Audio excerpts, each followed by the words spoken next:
নিক্ষেপ হয়েছে। সিনেমার স্টাইলে পরিকল্পিতভাবে যুক্তরাষ্ট্রের নিউ ইয়র্কে জাতীয় নাগরিক পার্টি এনসিপির সদস্য সচিব আক্তার হোসেনের উপর হামলা চালায় পতিত আওয়ামী লীগের সমর্থকরা।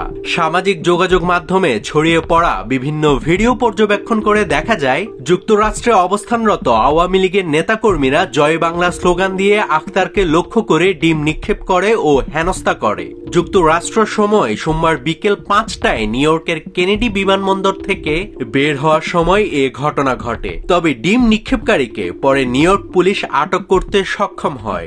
এই হামলাকারীর পরিচয় কি আর কিভাবে আটক করা হলো তাকে, সেটাই জানাবো এই প্রতিবেদনে। জাতিসংঘ সাধারণ পরিষদের ৮০তম অধিবেশনে যোগ দিতে অন্তর্বর্তী সরকারের প্রধান উপদেষ্টা অধ্যাপক মোহাম্মদ ইউনূসের সফর সঙ্গী হিসেবে এনসিপির সদস্য সচিব আক্তার হোসেন নিউ ইয়র্কে পৌঁছান। আক্তারের উপর হামলার সময় তার পাশেই ছিলেন এনসিপি যুগ্ম সদস্য সচিব তাসনিম জারা। এই দুজনের একটু সামনে ছিলেন বিএনপির মহাসচিব মির্জা ফখরুল ইসলাম আলমগীর ও বিএনপির ভারপ্রাপ্ত চেয়ারম্যান তারেক রহমানের পররাষ্ট্র বিষয়ক উপদেষ্টা হুমায়ুন কবির। প্রত্যক্ষদর্শীরা দাবি করেন, স্থানীয় আওয়ামী লীগ নেতা মিজানুর রহমানকে ডিম ছুড়তে দেখা গিয়েছে। অভিযুক্ত মিজানুরকে জ্যাকসন হাইটস থেকে নিউ ইয়র্ক পুলিশ আটক করতে সক্ষম হন।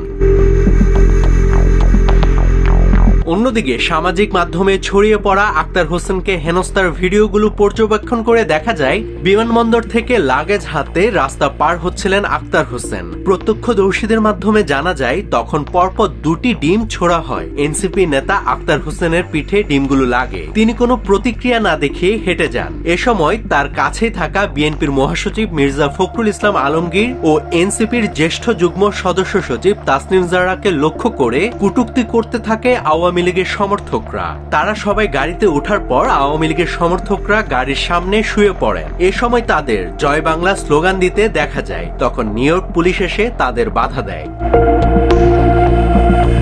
আক্তার হোসেনকে হেনস্থার প্রতিবাদে তাসনিম জারা ফেসবুক স্ট্যাটাসে লিখেছেন, আজ যুক্তরাষ্ট্রে পৌঁছানোর পর আমাদের দলের সদস্য সচিব আক্তার হোসেনের উপর হামলা হয়েছে। তাকে লক্ষ্য করে ডিম ছোড়া হয়েছে, গালিগালাজ করা হয়েছে। এটি ব্যক্তি আক্তার হোসেনের উপর আক্রমণ নয়, তার রাজনৈতিক পরিচয়ের কারণে এই হামলা করা হয়েছে। কারণ তিনি প্রতিনিধিত্ব করেন সেই দলকে যে দল ফেসিবাদের কাঠামো ভেঙে দিতে প্রতিনিয়ত কাজ করছে। নাভিদ হাসান, সোনালী নিউজ।